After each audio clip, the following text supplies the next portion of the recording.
Hello, fellow warriors against consensus reality, lovers of truth, wisdom, the esoteric path, slayers of hypocritical, two-faced, backstabbing gobshites, lovers of irreverence and sarcasm. Yeah, it's a nice quiet Saturday morning.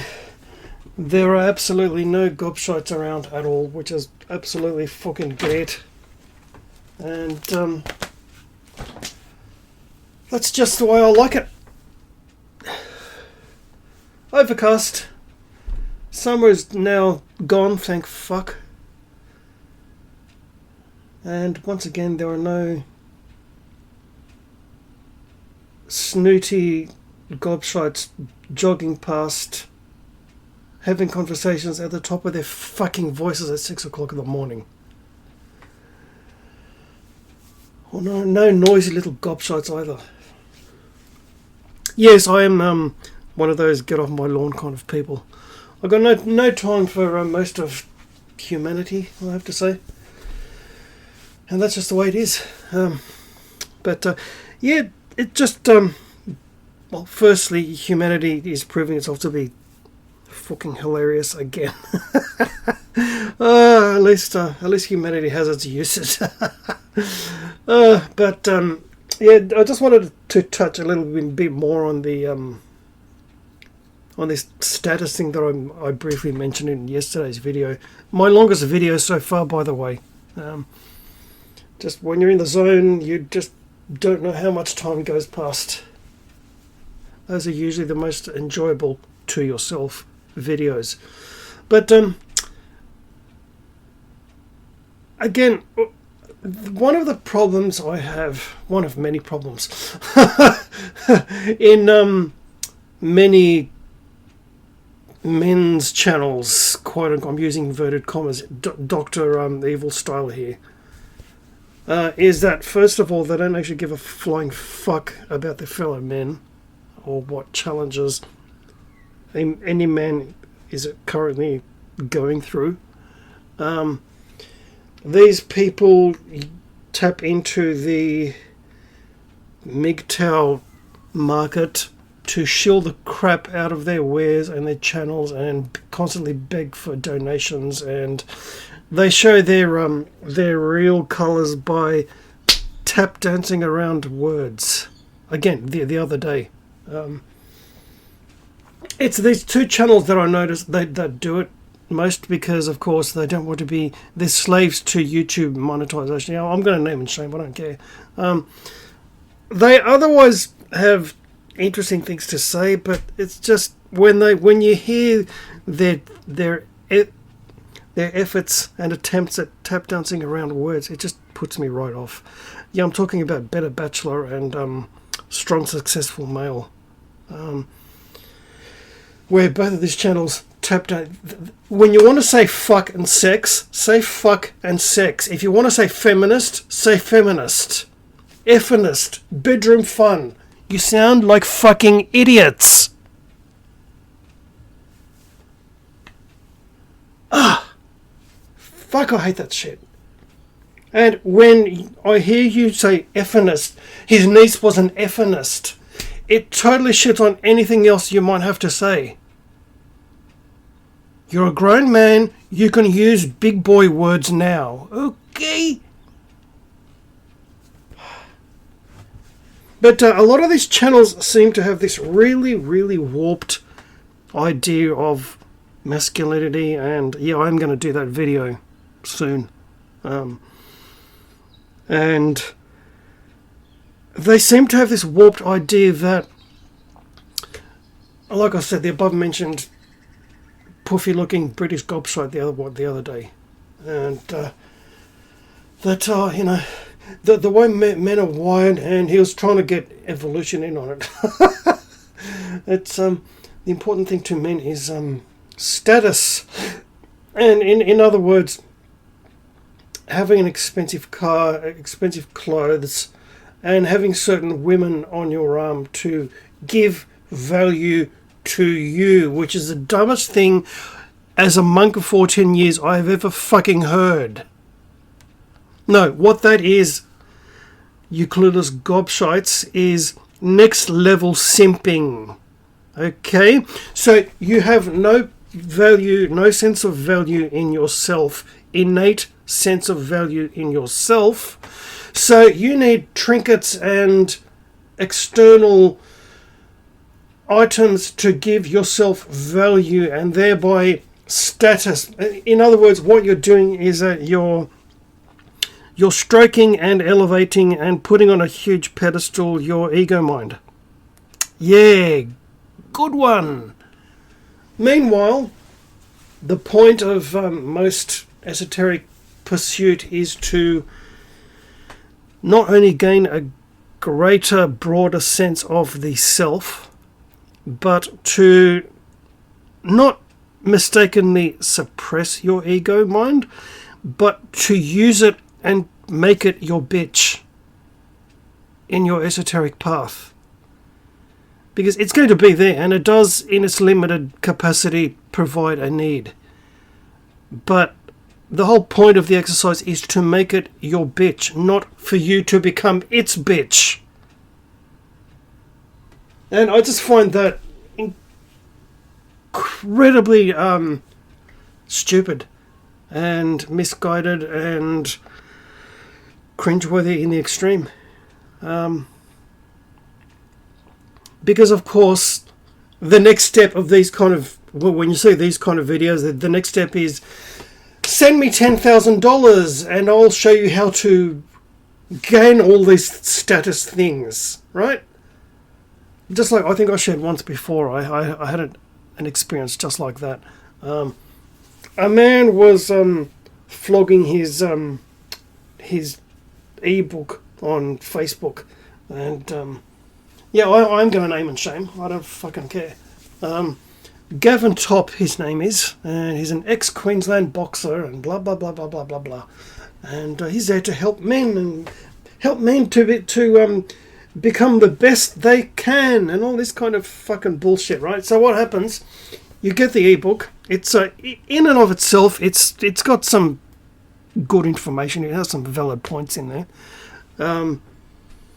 Now then he sends you a message asking you if you've read through it or looked at it, and what do you think of it. And then when you say, when you respond in the positive, the next step is organising a free 1 hour session face to face, like on Skype or whatever else they use these days. And of course, when you do partake in that session, he's sort of, this guy is slick. He plays the game really well, and he tells you exactly what you want to hear. He does what they call love bombing, and scammers and cult leaders do this a lot. And it goes through this questionnaire thing, whatever, and to help gauge where you are in your development and whatever. And then again, he sort of shares little bits and pieces of cut and paste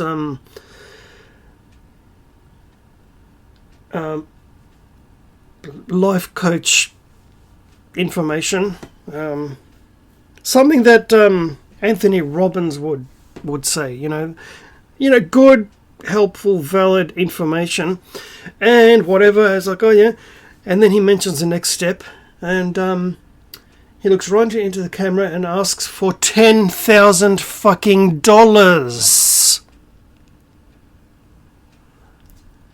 And at the time, I was dealing with my mother's death, and so really I was also facing homelessness. So I really had nothing to lose. I didn't really give a flying fuck who I offended or whatever.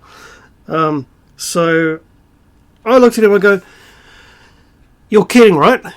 Is this a joke?" And he goes, "Oh no." You go, I told him that the circumstances. I go, "Look, I might be losing my rental property here, and I might be on the street. You're fucking kidding right now, aren't you?" He goes, "Oh, if you can't afford it, we can do it in installments and it'll be $12,000. I go, "You're not listening to what I'm saying. There's no fucking way in hell I could, or even would, if I had the money, afford that. something like that, spending that amount of money on something like this. No. I don't fucking think so. So I got off the call. I blocked him everywhere and realised that there's too many men claiming that they want to help men, but they really fucking don't. All they want to do is line their fucking pockets. And it's up to people like myself and other people to call them out on their bullshit. Go into any typical MGTOW live stream. Look at the echo chamber that it has become. Which is why I'm not really well liked by most of them in there. I don't really fucking care. I've been a monk for 14 years. I'm as MGTOW as you can get without trying to be. It's just living in Australia, you can't not go monk. Right? Look around. You look at these women, arseless and titless women. They really are. It's one thing that I agree with the mouthy father from my Big Fat Greek Wedding. That these women really are like dry toast. They really are. And according to some of my mates overseas, British women are much the same. Just don't tell Australian women that they are British women. They're just the scum that England no longer wanted. And now they pretend to have this thriving cafe culture. Not long ago, you people drank nothing but beer and had steak and chips every fucking night. And wipe your dishes with a fucking soap sud still on them. And when you invite someone to a barbecue, this still blows my mind. When you're invited to an Australian barbecue, they ask for either two things. They either ask you to bring your own meat, or they charge you for it at the end of the barbecue. That's right, you people are fucked in the head. One of them walked past. It's incredible. It's absolutely incredible. I was talking to this with an acquaintance at the cafe the other day, and he shared a similar experience. They had a barbecue, whatever, invited to someone's place, and at the end of it, they were tallying up how much to charge everybody. It's like, I'm sorry, but if I'm going to pay for a meal, I'd go to a restaurant with an actually qualified chef and have some of the best food I've had in my fucking life. I'm not going to pay for that at someone's house. It's the biggest, to a Hellene, it's the biggest insult you can perpetrate upon us. Being a culture going back long before they became religious fanatic, what I call Ottoman Greeks, when they were still Hellenes, hospitality was a big part of the culture, even way back when. Even way back in the Civil War. And yes, it was a civil war. Some of you mouthy Americans who sort of tried to get butthurt when I gave you my little lesson on the Civil War, didn't like that very much. I said, oh, well, they were two separate. They were trying to sound more intelligent than they actually were, and because you people are more culturally insulated, you're as culturally insulated as Chinese are, okay? You have no fucking idea what's going on in any other part of the world except your own, and you think the rest of the world is constantly fixated on all the shit that you people think are important. We're not. You won't find this black versus white shit anywhere else. Yes, I know the mainstream media tries to Americanize everything, but it doesn't fucking work. Because when you're used to the best British comedy growing up in the 70s, Chris Rock and all those fucking idiots really are going to cut the mustard, I'm afraid. Right? Try watching any of the early 80s American cringeworthy sitcoms, and then go back and watch Are You Being Served, or any of those kind of shows. Still funny. Fawlty Towers, still fucking hilarious. The comedy still holds up, and it's still timeless. So when you're raised in a culture which learns to take the piss out of everybody, including yourself, This being offended thing is really fair game. Right.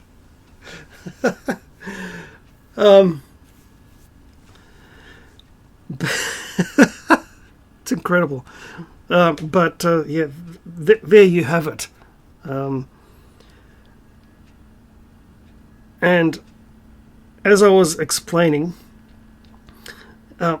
hospitality was such a big part of the Hellenic culture, even way back then.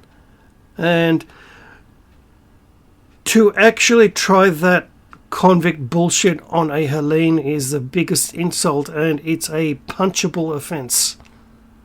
When I was invited to an Australian barbecue and asked to bring my own meat, I really, really tried hard to control myself. Because I realised, well, these people are convicts. They have no fucking idea about anything, really. No, they're too busy picking on the Poms while having the Union Jack in the top left-hand corner of their fucking flag and the Queen on their $5 fucking note.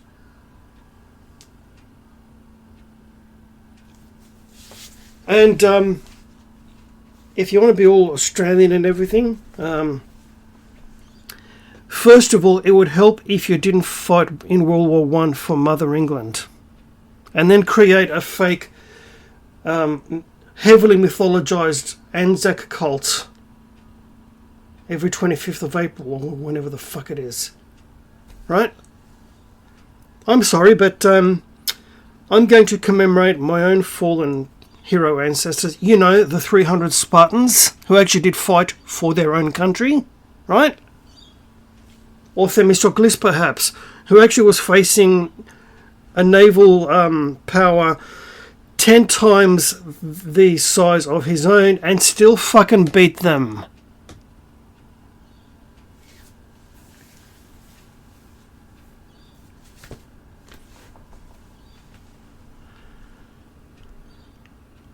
Or Pericles, who was a great statesman and gave the city of Athens the gift of his legacy, which we still see almost 2,500 years later.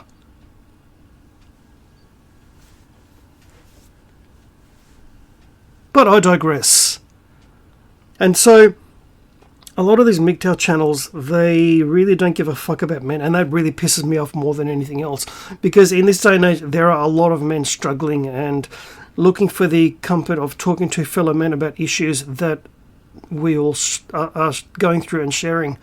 But these men are too busy shilling and begging for donations and trying to shill Viagra and what's the other one? Cialis and fuck knows, and sex dolls and fuck knows what else. Yes, I know, with some of my past recent videos, I pissed off the doll fuckers. Well, you know what? I don't give a flying fuck. You people can go and fuck off. Oh, and if there are any of you doll fuckers still in my subs, fuck off too. I don't want you. Okay? Thanks. Seriously. Fucking a doll. Really? Stop and think about that for a minute. You're a fucking grown man. You're fucking a doll. And let me guess, you talk to it as well, right? An inanimate object. Didn't you grow out of that when you were like fucking 9 years old, when you stopped having a pet rock? But there it is. And it's these same guys that talk about, oh, you need status, and to have status you need to have an absolutely drop-dead gorgeous high-quality woman on your arm to give you value, because you can't find value in your fucking self. Now, if that's a problem, put a gun to your head and fucking shoot right now. Because you're no good to any of us.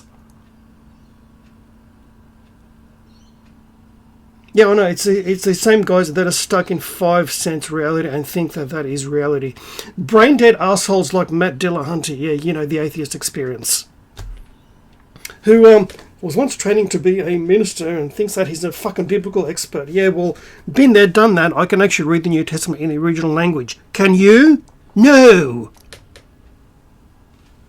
And of course, him and his other fucking butt-ugly friend, Aaron Ra, right? Who, they lost all credibility the moment they revealed their fully supportive feminist. And especially when I saw that clip of retard Dillahunty trying to debate with what's his name, the Canadian guy, you know who I mean, Robert Jordan. I think that's his name, isn't it? Jordan Peterson, thank you. There was a clip of Jordan Peterson debating with retard Dillahunty, and of course Jordan Peterson was presenting, well, you know, the truth, logical truth, and Matt Dillahunty was just being a total cunt, a clueless, narrow-minded cunt, and it just made me realise there's a lot of these fake people everywhere, which is why I say question everything, question everyone. Even question yourself, because chances are the beliefs and thoughts you think are your own were actually spoon-fed you by your family, by your parents, etc., etc., etc. So in this day of increasing lies and falseness everywhere, all the information we're given by mainstream media is false. That's a given. They take one little sliver of what's actually happening and giving you 95% of absolute bullshit. Question absolutely everything. We're living in an era where Google can actually take your harmlessly silent smartphone and record every single word that you're saying. Probably every single word that I'm saying now. So all you fucking Google assholes, go and fuck yourself, you gobshites. Right? And that's the thing. And because ego mind wants everything absolutely the fucking same, the last thing you need to be doing is putting that fucking thing on a fucking pedestal. You become, thereby becoming, as I said before, its bitch. But you need to make ego mind your bitch. See, that's basically sort of hours and hours of esoteric philosophy compounded into one simple sentence for you, right? I'm not going to suddenly wear, you know, white robes and say namaste and all this kind of fucking bullshit and be vegan and shave my head and talk in this kind of fucking puffy voice. No, it doesn't fucking work that way, I'm afraid. Which is why a lot of these people from these kind of shops, bookshops and that, didn't know what to make of me, because I didn't fit the usual criteria of look and behaviour. That's right. 9 times out of 10, I'm going to be wearing a cool shirt, or most probably an Iron Maiden shirt with silver rings all over my fingers and my heathen pendant. That's right. Deal with it. So the falseness of it. This love and light. Oh, let's get away from the negativity. Oh, let's focus on love and light. No. You need to manifest the light by going through a hell of a lot of dark nights of the soul and fully embracing your own dark side of the moon. Hell of an album, by the way. Thereby becoming more whole and truly holistic in your approach to things. And not just fucking very narrow in your perspective and your view, which will destroy you when the shit hits the fan. Because you're not fully in touch with your entire wholeness. There are times when you feel like you want to grab someone by the throat and smash their head against a wall. Yeah, that's normal. It's like, oh, no, we're supposed to be all loving everybody, turn the other cheek. I've never heard such cowardly crap in my life. No, you don't. When people act like total cunts, like my above-mentioned ex-friend, I'll mention names, fuck it, Dennis, right? He acted like a butthurt little cunt. He is now totally dead to me. He can crawl back tomorrow and I would say, fuck off. Get away from me before I make you get away from me. And my other friend, who decided, Damien, yeah, I'll mention names. I don't fucking care. In the words of Ricky Gervais, I don't care. Who decided to turn his back on his years long friend, i.e. myself, when he started cohabitating with a mouthy, ugly, retarded female. And she no longer allows him to have a phone or a mind of his own or friends of his own. And the fact that she hates my guts, which I take as a compliment, means that he and I can never be friends again, and he's just passively going along with it. So what did I do? I said to myself, okay, good luck. We're no longer friends. If he tries to message to me, I will just ignore it. And I will say something really, really sarcastic. Because when you realise that you deserve people with real respect and real honour, who you know will have your back, when you've reached that level, then you're on your way to becoming a fucking legend. Never ever accept anything less than what you deserve. That's my lesson for you today. Oh, and always call out fake bullshit anywhere you find it, especially in MGTOW circles. Alright, because that's where it's most needed. And yeah, as always, I wear it like a badge of honour. To speak the truth is a very fucking lonely path. And all you guys who still comment and are still listening right now, you're fucking legends, I will say. The irreverent, sarcastic, proud, heathen, hammer-wielding lone wolf on guitar, out.